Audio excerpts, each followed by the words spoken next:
Welcome to the Counselor Overview for managing your patient schedule. We'll begin by clicking on Schedule in the top menu bar. Now, before we begin, it's important to note that each one of you will have the opportunity to customize your individual preferences regarding how you see and interact with the schedule. You can do so by clicking on Administration in the top menu bar and then selecting Schedule Options. Any choices you make here will be specifically for your profile and your profile alone. You can learn more about those options by watching the Schedule Options tutorial. All right, so now we're going to look specifically at the schedule. The schedule is a very flexible area within Counselor. There's a lot of things you can do, and we'll review them one by one. So first off, let's just start with how you view the schedule.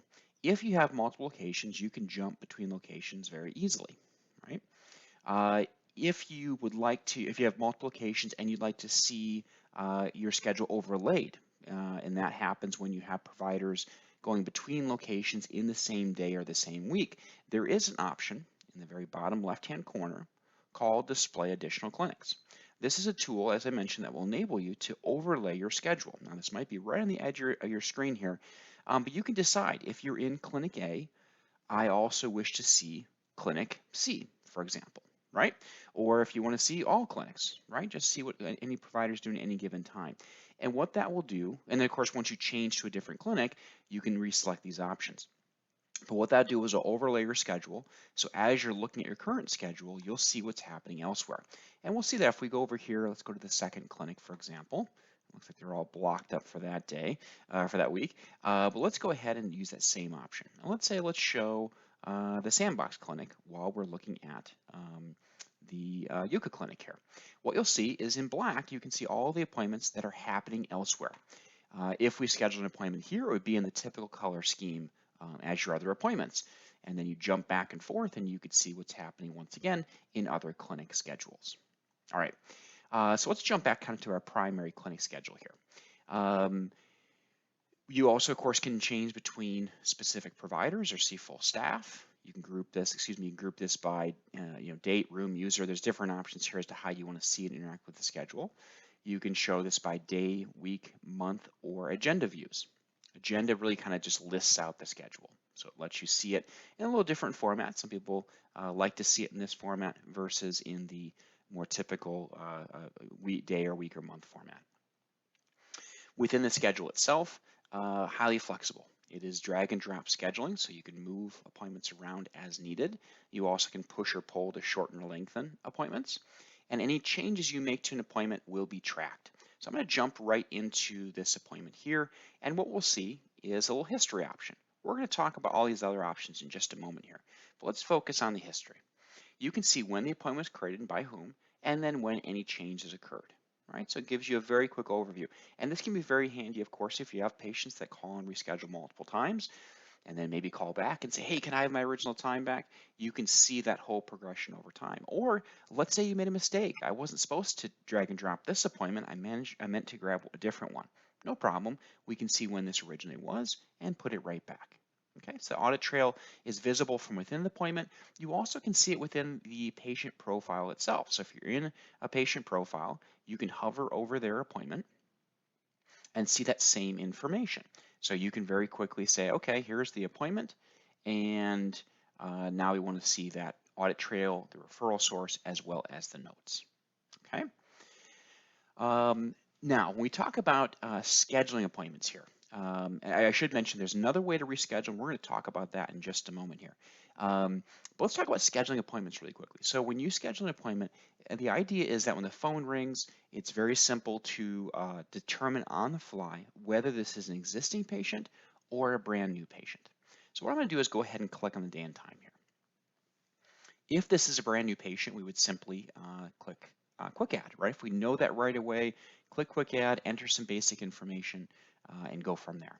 If you know it's an existing patient or you're not sure, you have the option to start typing information. Now this could be you start typing in their name, you could type in their phone number, their nickname, even their date of birth, their phone number, their email address. I said phone number already, their phone number, the email address. So very, very flexible as to how you see in search for this patient.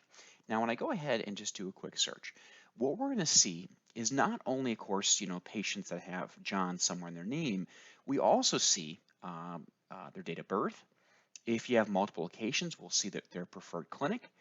You can also see the results of the V-Tracker tool, which allows you to see any authorized visits they have. So we know, for example, this patient has 0 authorized visit, whereas this patient has 5 remaining visits.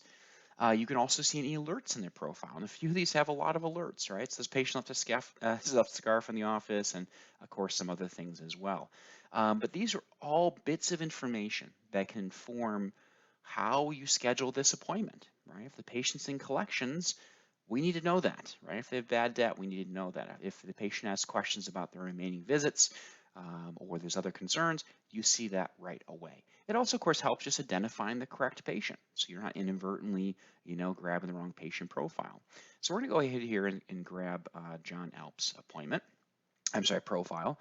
Now the appointment types, these would all be customized for you. These are just sample ones we have in our sandbox account, so just be aware that these would look very different in your account. I'm going to go ahead and grab just one here, an audio HAE, and then pick the referral source. Same thing, these would be different, be specific to your needs. Now you have the ability to select, of course, a referral type. You may have sub-referrals, right? If it's in the case of like an MD, you can click on the referral subcategory and it'll show you a list of MDs. And so you can pick who that is.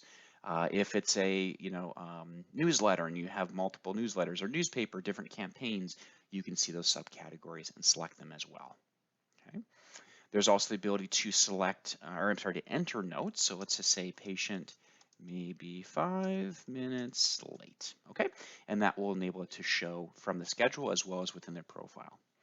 You can designate if a companion is coming in, so this gives you the ability to say specifically that John's brother will be coming in and John's brother is Tom, okay? We can track if a physician referral is required. This is most commonly used for Medicare Part B, for traditional Medicare, but can have other purposes as well. Certainly other payers may require it. And this gives you the ability to track this on the schedule. So when you're looking at your schedule for tomorrow, the day after that, next week, even later this afternoon, you can see right away if anything needs to be done. Are we missing anything, right? Because we certainly don't want the patient arriving ready to be seen, we're ready to see them, and oh, we don't have the referral. We want to know that in advance, and if we realize we're not going to be able to get it, we want, of course, to be able to reschedule that patient. Okay. You can designate specific rooms. Not real creative here with Booth, but you can have all your rooms listed. Those can also be tied directly to an appointment type. So, for example, if you selected an audio, it may automatically select Booth 1. Or if you picked a VNG, it may pick VNG Suite. So that way you can avoid double booking.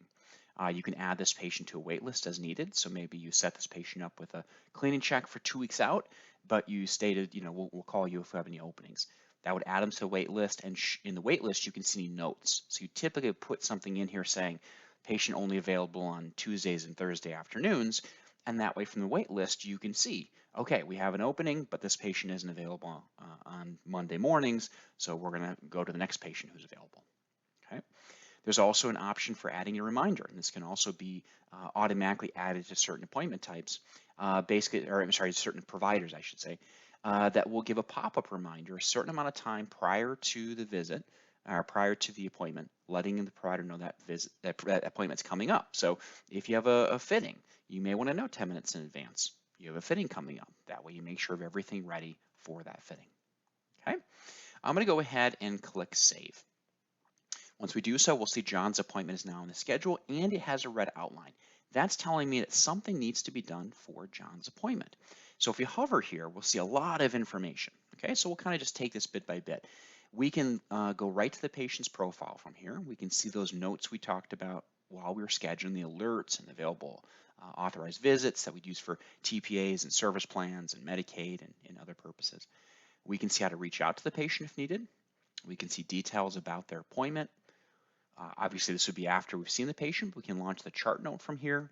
Also, a bunch of quick links. We can confirm, left message. This is the arrival notice, of course, that when the patient's ready to be seen, a pop-up message can be sent to the provider, letting them know the patient's here, ready to be seen, right? So it gives that real-time communication. We can no-show the patient from here, as well as complete the appointment. Okay. Really briefly on the confirmation option, as you likely know, Counselor has the ability to send out automated confirmation messages via email, text, as well as call messaging. So If you're scheduling an appointment for today, let's say for later this afternoon, then yeah, you probably just go ahead and confirm it. If it's any other time, then you would let that automation, if you have it set up, you'd let that automation just go. Patient receives one or multiple of those communications and then they can confirm through any one of those methods. And when they do, it automatically updates your schedule. So the confirmations go out automatically, patient confirms, your schedule is automatically updated. Now, one brief note on that pop-up. When you hover over the appointment, you'll see the pop-up and it will go away after 4 seconds. If you want the pop-up to stay, move your cursor over the pop-up and it will stay as long as your cursor is there. Okay, so once again, keep your cursor over the pop-up if you want it to stay visible. Now within this pop-up, we can also see, for example, the referral source. We can see that the physician referral is required. So here would be an example where if you were looking ahead at the schedule and you said, okay, great, John has confirmed, but there's still a red outline. That means there's something else that needs to be done. And in this case, it is the physician referral needs to be obtained. So even though he confirmed, if you're not going to be able to get the referral, you may still need to reschedule. Okay. Once you have, let's say in that case, you reached out to the patient, you could then go ahead and update this. And the patient said, yes, I'm going to bring it in. The physician gave it to me. Perfect. Let's go ahead and update that. We'll see there's no longer a red outline around the patient's appointment, and that area has been satisfied. Okay, we can see the room as well, the companion, whether or not the HIPAA notice has been signed. And as you may also know, counselor has the ability to build your HIPAA your notice into your questionnaires and intake forms that patients can complete online prior to their encounter. So even if this isn't signed, of course, it can be done, particularly for new patients, can be done fully online. And when the patient signs, it then updates this date right away. Or, of course, you can have the patient sign when they arrive at the office as well. All right, so that's the process for scheduling an appointment for an existing patient. Before we go to the process for scheduling an appointment for a brand new patient, I want to just touch upon really quickly another method for rescheduling. So I showed you the method of dragging and dropping, right? And that works great. Here we're looking at one provider for the week. If this patient wanted to reschedule from Tuesday to Friday, great, we just move them around. Or if we had the day view up and we had multiple providers, we want to shift between providers. That all works great. The challenge comes into play is when, let's say John here calls in and he wants to reschedule to next week, right? So drag and drop doesn't work great across multiple weeks because you can't see where you're going, right? So what you can do, counselor has a method for making sure that this process is smooth and that data is secure throughout the whole process. So what happens is, let's say John, like I said, calls in and says, hey, can I come in next Thursday? What we're going to do is leave John's appointment right where it is, okay? And then we're going to jump ahead to next Thursday. And we'll say, okay, John, we also have 9 o'clock on Thursday the 24th. He says, that's great, perfect. Let's go ahead and we're going to start this like we are scheduling a new appointment. We're going to look up his profile, so there he is, except we're not going to do anything else here. We're going to leave all these options alone, and we're going to choose the reschedule option. This gives us the ability to say, okay, which appointment do I want to reschedule? Now, this is a test account, so there's a lot of noise here you wouldn't typically see. But I'm going to grab this appointment on the 17th. And that then fills in the type, the referral source, the sub-referral, the notes, right? All this stuff autofills, okay? Now, if by chance I got distracted where the phone's ringing off the hooks, the 2 walk-ins, come in and whoops, I hit cancel. It's okay. That original appointment here on the 17th stays in place. The data is safe and secure. And then later you say, oh, I need to reschedule that. Go ahead and reschedule it. When you click save, it'll grab the appointment off the 17th and put it, in this case, onto the 24th. And of course, it tracks it. So if we look at the appointment itself and then the history, we can see the modifications and we can see it was rescheduled from 9 a.m. on the 17th to the current time of the 24th at 9 a.m. So maybe the patient calls right back and says, oh, you know what, I am available this morning. Okay, you move them right back. So the rescheduling and processing counts are across weeks. There's a tool built right in to assist with that. Okay, so let's jump back to this week here. Let's see here. It's also important to note that within the appointment itself, when you're creating it or later on when you're editing it, in fact, let me just bring open that new appointment schedule, new appointment creation window again. You can also set up recurrence. this is for block scheduling. This is a very important thing, and we're going to talk a bit about block scheduling in just a moment here. But recurrence is for block scheduling. You can also set multiple individual events. This is where you need to set up multiple appointments, kind of in a thread. Let's say you provide tinnitus rehab, and you're going to see this patient every Tuesday for the next 8 weeks, right? Or your SLP clinic, and you're seeing this kiddo, Tuesday mornings for the next 10 weeks. This enables you just to set the first date and time, and then say, okay, make this happen. Total of number of times occurring, how many times a week going forward, right?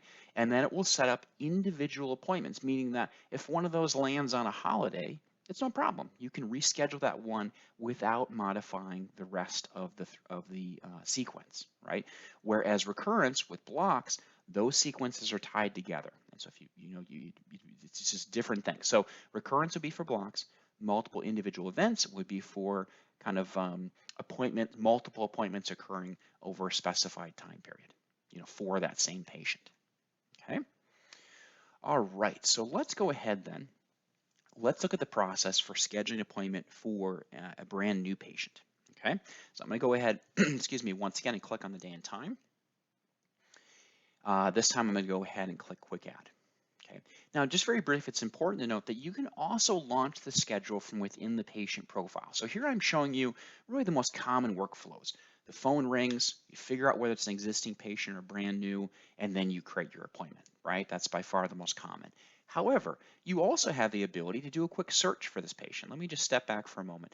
You can use the quick patient search, once again, search on name, phone number, email address, the serial number of the hearing instrument, their date of birth, their nickname, right? And locate that patient profile, maybe review some information with the patient, and then launch the schedule, right? And if you do that, then Counselor already knows the patient you're looking at. That can be handy as well for same name patients, right? If you have 3 John Smiths in your database, you probably want to make sure you know exactly which John Smith is on the phone, right? Before you schedule the appointment. And if you go to their profile, you can confirm that. When you click the scheduling option, it will then know right away. It'll already have John Smith's name and profile identified here. Okay, let's go ahead though, and let's take the quick add option. So here we're going to go ahead and just create a quick profile here. Okay, so we'll do first name, last name, and date of birth. Okay. The phone number will auto format as you're typing. Okay. The email address is optional, although highly recommended to get. We already talked briefly about, the counselor can send out confirmation messages and the fact that emails, intake forms, questionnaires can be sent out to the patient all paperlessly via email prior to their encounter as well. So having this email address can be a great resource. Let's go ahead and pick an appointment type here and a referral source. Okay, so we'll leave the rest of these options alone for this one. The thing is, when you're looking at this, you're probably thinking, gosh, we really want to get more information than this, and you're absolutely right. The key here, though, is we want to get the appointment on the schedule as quickly and as accurately as possible, and then transition to collecting more information. So here, when we click Save, what will happen is Counselor runs a check to see, are there any matching patients, right? So we want to help prevent the instances where there may be duplicate patient profiles. In this case, it came up with a match, right? So we can click here and view those matches and say, oh gosh, I didn't realize this patient already had a profile. In which case, you would just schedule an appointment for that profile. Or no, this is different, right? This is totally a different patient. Or maybe you made a mistake and you want to, correct in their name. So point being is it gives that check right away. Now in this case, I'm going to say that we know this is a different patient, and I'm going to go ahead and click Save anyway, just to override that warning. Okay. Now we are in the patient's profile. This is the newly created patient profile. The idea here is if you get to this point and the patient says, okay, bye, right? You have enough at this point to proceed. You have their basic info, you have their contact information, and you have the appointment on the books. So great start. At this point, though, typically, right, patients are fine, with collecting more info. So great, let's go ahead and start collecting more information, right? Collect their, who's their primary physician, maybe start putting their contact info, maybe insurance information. So the idea is that when you are creating appointments from the schedule for brand new patients, it's going to launch you into their profile, and then you collect as much information as you want. but we want to make sure that their schedule is in place quickly and their profile is created quickly as well. Okay, so let's jump back to the schedule here. So what we want to do also is talk about block scheduling. I referenced that before. Block scheduling is very flexible. There are several options in place for assisting with block scheduling. So we won't go through every option in complete detail. But point being is that you can set up your business hours, right? So we can see this on Monday morning. These are really kind of static hours, basically saying, hey, Dr. Rogers comes in on 10 o'clock on Mondays, right? That's the weekly schedule every time. So that can be set up under administration within the user setup, as well as within individual profiles, right? So you could modify your own static business hours, and that, just like I said, sets it across the schedule and says this is what I have going, and of course that can be changed anytime. From the schedule itself, you can also set up blocks, right? They can be individual blocks. If you just had something come up and you said, oh, at 11 o'clock here, unfortunately, I have a dentist appointment, right? So let's go ahead and put some time here for a dentist appointment. Nothing real fancy about this, just a quick description. You can add notes if you want. It just basically blocks the time and says, all right, we're on for the dentist, okay? Or if that changes, right? Once again, you could change the length of that. You could remove that simply by clicking on the X in the top right-hand corner. In fact, with blocks as well as appointments, you can delete them if needed here. Now, not everyone will have access to delete. That's based on your specific security settings. So if you're watching this and saying, however, I don't see an X, and that's because your specific security settings do not allow you to delete appointments. Okay, but you do have the ability, of course, within an appointment to modify different statuses. So beyond what we talked about, right from the pop-up, there's a lot of tools in here for changing the status of an appointment. So even if you don't have access to delete, oftentimes these tools are going to give you what you need to document what happened. For example, the patient arrived late, called late 5 minutes after their appointment to cancel. Maybe this was a tourist patient. They canceled, but they live in another state, so we're not expecting them to reschedule. Okay, because it's important to note that your actions here then dictate what happens in the dashboard. There are dashboard widgets specifically dedicated for rescheduling patients, right? Your cancels, your no-shows. If you select cancel clinic, meaning that you initiated the cancel, maybe at a provider that was ill, or the patient canceled late, right, as well as no-show, that will automatically add the patient to the reschedule dashboard widget so you know to contact them, right? So you can follow up without having to keep side lists. Whereas if you choose the no reschedule option, then it won't add them to the list, right? So this is just a good option, good tools to kind of play around with and make sure you're comfortable with those different tools there, okay? All right, so once again, let's talk about blocks here a little further. So you can create blocks on demand. You also can create them as recurring. So here we can see we've got, half hour for lunch every day. I can tell this is recurring because you see this little oval shape in the top left-hand corner. It's very slight, but you can tell, and that tells us there's a sequence here. So when you want to set up blocks, let's just say we want to set one up for Friday afternoon. We click on the day and time. You don't have to do anything, with the patient information, but you can have specific appointment types set up for this purpose, okay? Like I said, you could create this on demand and just enter a description if you wanted, but this gives you the ability to say specifically what's happening, right? This could be office staff meetings, desk time. You're blocking either to prevent appointments from happening or encouraging certain type of appointments to happen. For example, if we blocked and said, for this 3-hour period, this provider should only see new patient appointments, or they're out, or here's our walk-in hours, or our ENT hours, or this is desk time, right? So we want to make sure that, this is known that this, let's just say 1-hour period, okay, on a certain day or multiple days is blocked off, right? So here we see in recurrence, once again, you could set this up as a daily occurrence like we had for that lunch block here in blue. We could say weekly, or we could say, okay, Mondays and Fridays at 1 o'clock, this provider has blocked time.